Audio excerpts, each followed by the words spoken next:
the headlines of this hour on VTV News. Prime Minister receives Vice Chairman of China's Central Military Commission. And Vietnamese products secure spot on European shelves. In our world news, tropical cyclones pummel Philippines and India.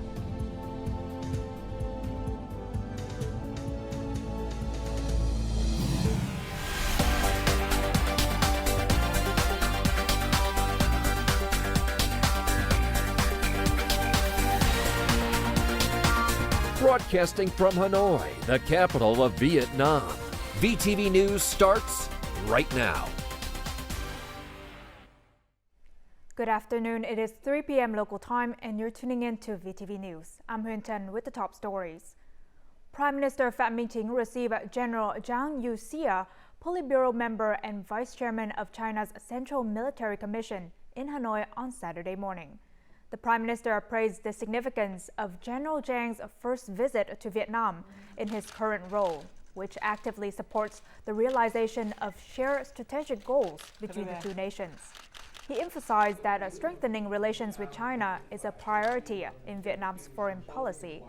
Vietnam-China defense ties form a core pillar of the long-standing friendship between the two countries.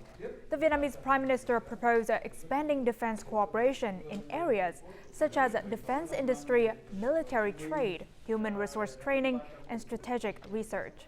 Combating misinformation and tackling non-traditional security threats are also priorities. And in response, General Zhang expressed admiration for Vietnam's dynamic economic development and achievements under the Communist Party of Vietnam. He reaffirmed that the Chinese People's Liberation Army would work closely with the Vietnam People's Army to advance comprehensive, practical cooperation across areas of shared interest. Now, continuing the agenda of the 8th session on Saturday morning, the National Assembly held group discussions to assess the results of the 2024 Socio-Economic Development Plan and the proposed plan for 2025 and other important matters. More to follow. During the discussion, many deputies praised the socio-economic achievements of 2024. They noted that despite numerous domestic and international challenges, Vietnam met or exceeded most targets. The country continues to stand out in terms of economic growth. Despite numerous challenges, under the leadership of party and state leaders, Vietnam achieved and exceeded 14 out of 15 targets. In the third quarter, growth reached 7.4%, surpassing the National Assembly's resolution, placing Vietnam among the world's top-performing economies. Some deputies also suggested focusing on supporting citizens and businesses in recovering production and operations after recent storms and floods. I propose that the government issue a specific resolution to help storm-affected regions restore production and business. Banks should share the risk, ensuring a win-win situation by providing unsecured loans based on labor recovery rates. To drive growth, meet the 2024 plan, and lay the groundwork for 2025, some deputies also suggested that the government implement stronger measures to accelerate the disbursement of public investment and stabilize the real estate market. Despite strong directives, public investment disbursement remains below optimal levels, with 31 out of 41 ministries and 28 out of 63 localities falling below the national average. Solutions for improving this are expected to be outlined in the near future. The real estate market must function normally for the economy to operate smoothly. Currently, a significant amount of capital is stuck in the real estate market. Efforts must focus on unblocking the flow in the real estate market in 2025 to restore its normal functioning. On Saturday afternoon, the National Assembly will continue group discussions. Topics include the draft of the revised law on electricity, the implementation of the Constitution, and the execution of laws and resolutions by the National Assembly and its standing committee. Bilateral trade between Vietnam and China has seen a significant upward trends, with trade turnover of $150 billion recorded in the first 9 months of this year. A series of high-level visits between the two countries' leaders is expected to create favorable conditions for economic, trade, and investment cooperation between the two countries. China is Vietnam's largest export market for agricultural products in the first 9 months of this year. Agricultural imports from Vietnam account for about 1/5 of the total agricultural imports of the country from ASEAN nations. Durian and dragon fruits from Vietnam are loved by Chinese consumers. The two countries have officially signed 3 important protocols, paving the way for the export of fresh coconuts, frozen durians, and crocodiles to China. China imports large quantities of fresh coconuts and frozen durians, primarily from other Southeast Asian countries. Now, Chinese consumers have another option for these products. We also hope that other Vietnamese agricultural products such as chili, custard apple, bird's nest, passion fruit, herbs, meat-based products, and more will soon be exported to China. According to experts, the consensus reached during high-level visits will further promote substantive investment cooperation, while opening new areas for future cooperation. Leaders of the two countries agreed on investments in the construction of highways in northern Vietnamese provinces and on promoting cooperation between Chinese and Vietnamese businesses. This is something we are eager to see.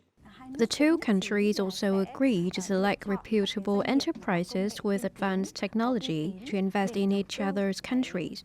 Trade between the two sides in new areas will also be promoted. Chinese ambassador to Vietnam Hue believed that China's stable economy will have a positive impact on Vietnam's foreign trade activities. The stronger purchasing power of the Chinese market will create more opportunities for Vietnamese exports.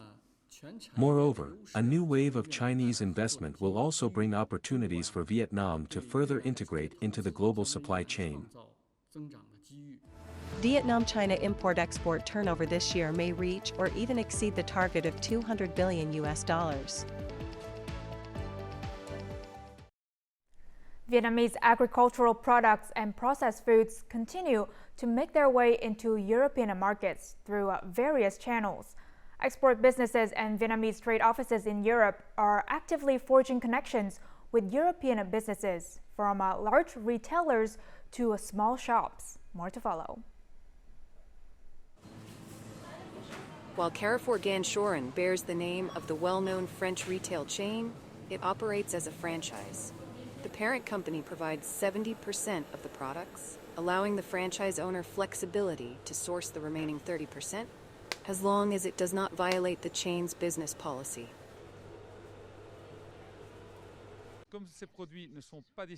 Hearing from the Vietnamese embassy in Brussels, I got to know Pham and visited his warehouse in the Netherlands. These products convinced me. Starting this week, we'll have a dedicated 2-square-meter section for Vietnamese food in our store, supplied by a Dutch import-export company. Working directly with franchisees, like Carrefour in Belgium, we have the advantage of allowing them to choose the products they want. We can also advise them on our Vietnamese strengths, such as noodles, pho, vermicelli, ST25 rice, and chili sauce. For instance, in the European market, Thai chili sauce has always been the most famous, but now we have managed to introduce Vietnamese chili sauce to the European market.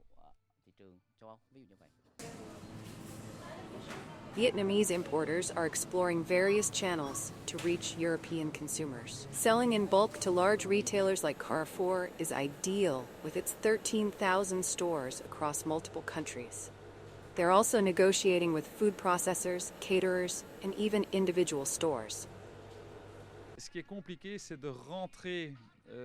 The biggest challenge was getting the products into the supermarket. Now that they're on the shelves, it's just a matter of time before Carrefour's central purchasing team notices and inquires. This is a chance to supply products to all Carrefour stores. The persistent efforts of Vietnamese businesses to find export markets have successfully brought high-quality Vietnamese products to European supermarkets. The first official shipment of fresh coconuts from Binh province was exported to China on Friday. This marks a major milestone as China represents a significant potential market for Vietnamese coconut products. Now, according to the Planet Protection Department, China's domestic production meets only about 10% of its demand, and leveraging this export opportunity could generate an additional $200 to $300 million in revenue for Vietnamese enterprises this year. Vietnam currently ranks 6th globally in coconut production, with an annual yield of around 1.9 million tons. Binh accounts for nearly one-third of this, producing about 700 million coconuts. The province currently has 133 growing areas and 14 packaging facilities certified for export to the Chinese market.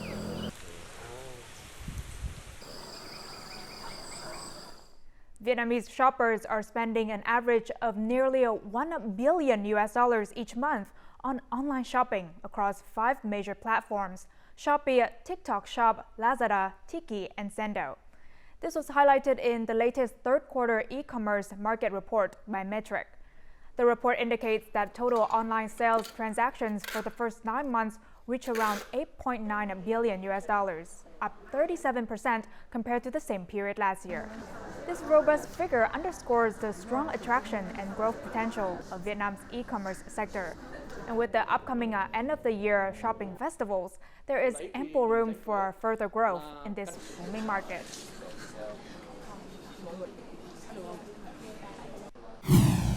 Coming up next on VTV News.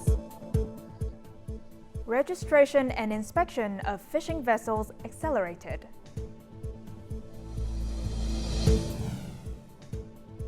And Quảng Nam achieves first EU-certified organic agricultural village.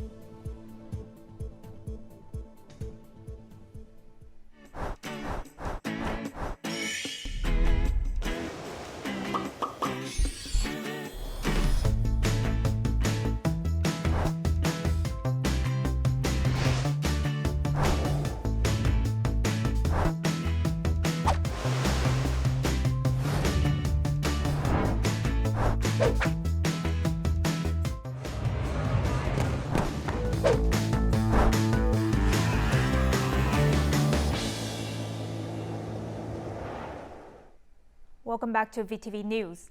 Heavy rain falls across central Vietnam on Saturday morning as Typhoon number 6 approaches. Many localities are implementing typhoon response measures. In Da Nang, an increasing number of vessels have sought refuge at the Tho Quang Harbour. The Harbour Management Board has assigned round-the-clock supervision to ensure orderly mooring. In Quảng Nam, nearly 500 fishing vessels have been securely docked at Hồng Chieu and An Hoa docks. The Quảng Nam police have also advised fishermen to ensure fire safety on board before leaving their vessels. And due to the complex trajectory of Typhoon number 6, the 4th Military Region Command has instructed units in Quảng Bình, Quảng Trị, and Thừa Thiên Huế to prepare personnel and equipment for response efforts. Thừa Thiên Huế, Da Nang, Quảng Nam, and Quảng Ngãi provinces have implemented a sea ban.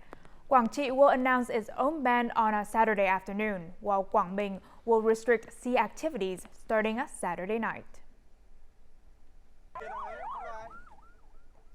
The European Commission EC has warned that strict and effective management of the fishing fleet is crucial for lifting the yellow card on Vietnam's seafood. As a result, accelerating the registration of fishing fleets in 28 coastal provinces and cities across the country is a top priority this year. Our report from Phú Yên and Bình Thuận provinces. To register fishing vessels, registration authorities must record accurate data such as the hull size and owner identification. Most importantly, they must verify the vessel's engine. This verification poses the greatest challenge in the registration process, as many coastal fishing vessels currently don't use the engine types required by the regulation.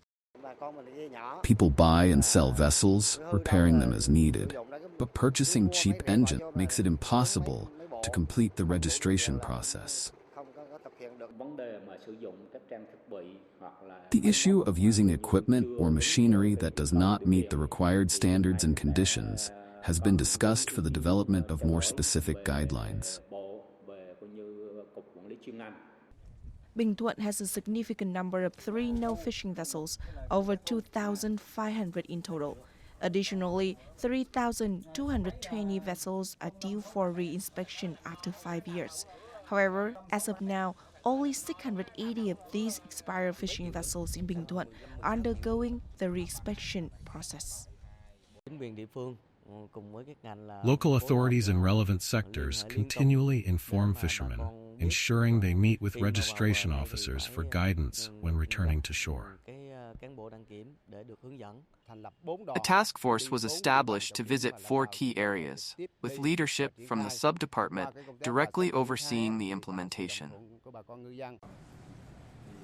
As of September 2024, over 73,000 out of 86,300 fishing vessels nationwide have been registered and updated in the VN-Fish-based system. Among these, 27,810 vessels exceeding 15 meters in length have been licensed and are under strict management. This measure is crucial for ensuring compliance with regulations against illegal fishing.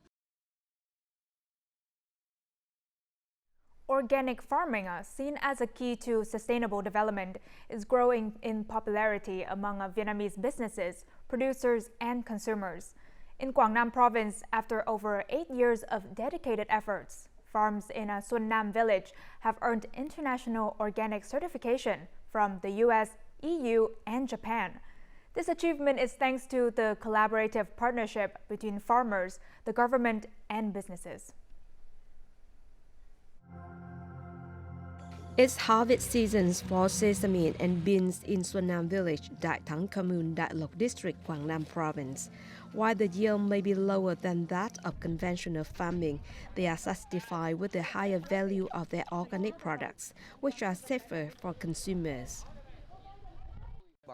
Farmers are delighted that their organic products yield higher income while also being safe for consumers.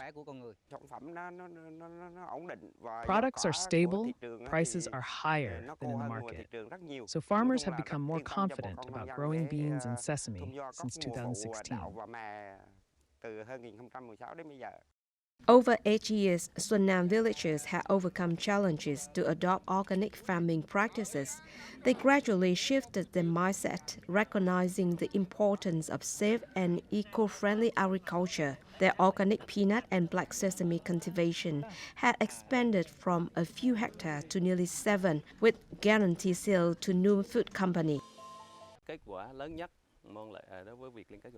The effectiveness of this linkage is first of all increasing the value of each land plot, secondly, boosting local farmers' income, and thirdly, producing clean products that can be supplied to even the most demanding markets, such as the US, Europe, and Japan. With the local government support, businesses and villagers have established a production chain for black sesame and peanuts based on organic and safe cultivation methods. They also meet required standards for other criteria such as radiation, sludge, synthetic fertilizer, permitted list, legal framework, crops and crop products, and seeds quality. The Creative Design Festival is part of Hanoi's commitment to UNESCO's Creative Cities Network. And as a leading hub for science, technology, and innovation, Hanoi claimed the top spot in last year's National Innovation Index. The city aims to become Vietnam's innovation center by implementing groundbreaking mechanisms to boost entrepreneurship and drive development through scientific and technological advancements. eJoy, a multi-platform English learning app, has amassed over 2 million global users in just 5 years. The company's growth has been bolstered by strong support from city authorities. This startup incubator supports about 20 projects with facilities, research conditions, and expert guidance. There is a strong startups ecosystem. there is a strong startup ecosystem, and I've received support in market access, university connections, global expert advice, and investment from domestic and international investors. Hanoi, along with Ho Chi Minh City, is a key hub for technology incubators driving the innovation ecosystem. Hanoi hosts over 1,000 innovative startups, making up 26% of the national total. With over 70% of the country's scientific organizations and 65% of top scientists, the capital is poised to become a hub for innovation and startups. With the most universities in the country, Hano offers top talent for technology and startups. It provides access to central and local support policy and serves as international gateway for venture capital.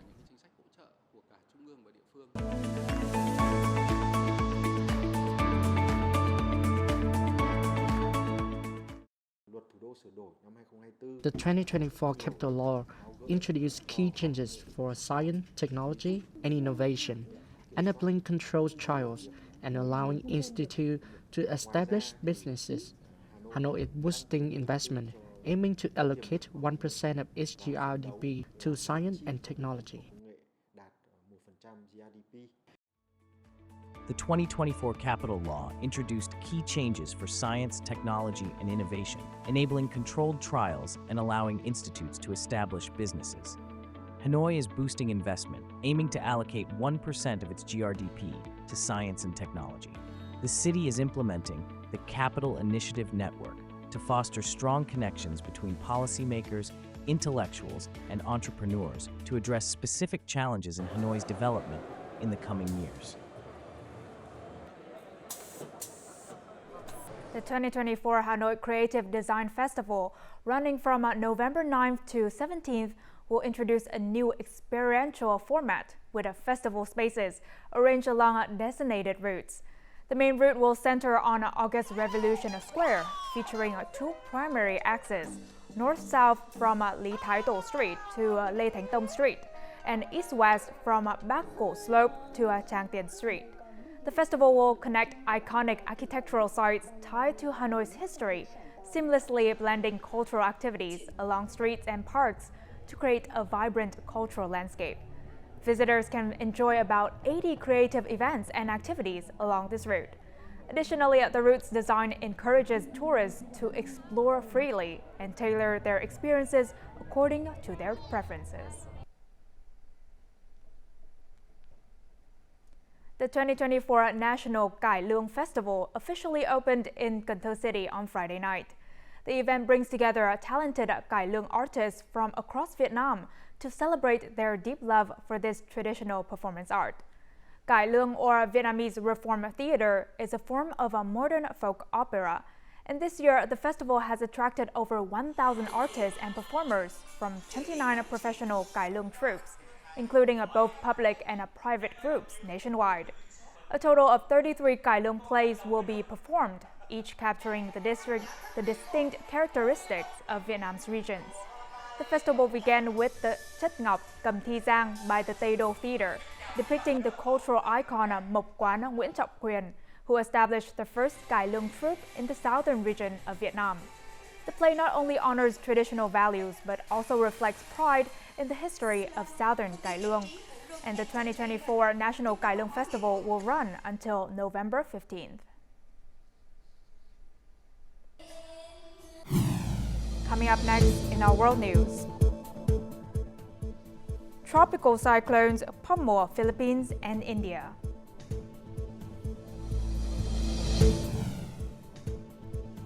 And Israel launches airstrikes against Iran in a retaliatory attack.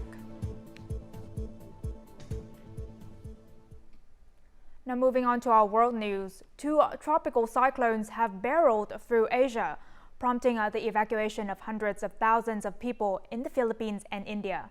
Severe tropical storm Chami rampaged through the northwestern Philippines, leaving at least 82 people dead in floods and landslides. 34 people are still missing, and authorities have had to mobilize more rescue boats to save thousands of people trapped on their rooftops by rising floodwaters. When the storm hit Luzon Island, Chami dumped 2 months' worth of rain over 24 hours. And according to the Philippine Disaster Mitigation Agency, the floods have affected over 2.6 million people. Nearly 320,000 individuals were forced to evacuate. Preliminary damage is estimated at more than $44 million. Meanwhile, India's eastern states were pummeled by severe storm Dana on Friday. The storm's maximum sustained winds reach around 110 kilometers per hour, with gusts of up to 120 kilometers per hour. More than 500,000 people have been evacuated from high-risk areas in Odisha coast, and so far 2 people have died due to the storm in West Bengal. Dana is expected to weaken as it moves further into northern Odisha. Several explosions were reported around Tehran following the first wave of Israeli strikes early on Saturday morning. Iranian officials stated that the capital's air defense system was activated. The Israeli military later issued an official statement confirming they were carrying out precision strikes on military targets in Iran, but not on Iranian nuclear facilities or oil fields. Tel Aviv's statement indicated that this was a response to Iran's raids since October 1st. Iranian officials reported no casualties in the first wave of Israeli strikes and claimed military facilities were not seriously affected. In response to the raid, Iran has suspended all flights. And also on Saturday morning, Syrian media reported that its army's air defense system responded to Israeli airstrikes, targeting the area around the capital, Damascus, intercepting several Israeli missiles in Tartus province and a military base in the countryside of Al-Suwaida province.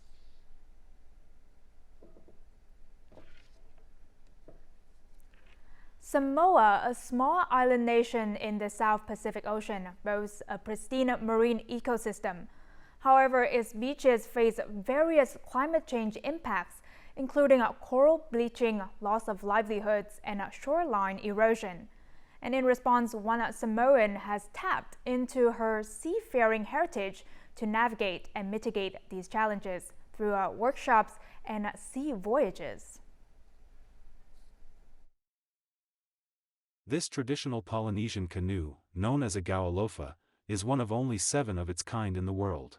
Sailing off the coast of Apia, Samoa, Aiono Latagaloa Ione is passing on knowledge of her Samoan maritime heritage through her workshop. Her goal is to adapt this ancestral knowledge to navigate the impacts of climate change. So it's really, really fantastic because it has an impact on the students who are so used to being in a classroom. And then all of a sudden they're out there for a week or so in the elements, seeing the coral, snorkeling, planting seedlings in the mangroves, cleaning up trash and everything. So in that way, we hope to improve an awareness around the island of being keepers and custodians of not only the land, but especially the ocean. Samoa has a population of about 218,000. This week, it will be the first Pacific small island state to host the annual Commonwealth Heads of Government meeting, putting a spotlight on climate change. Let's focus on action. We are now in the danger zone for our planet, where we need to move beyond lots of rhetoric, broad fancy statements and broad commitments that never get monitored or enforced.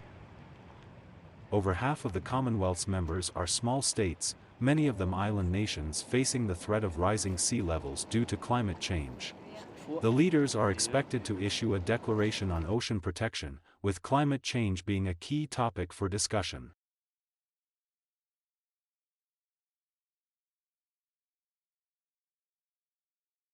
At the weather forecast.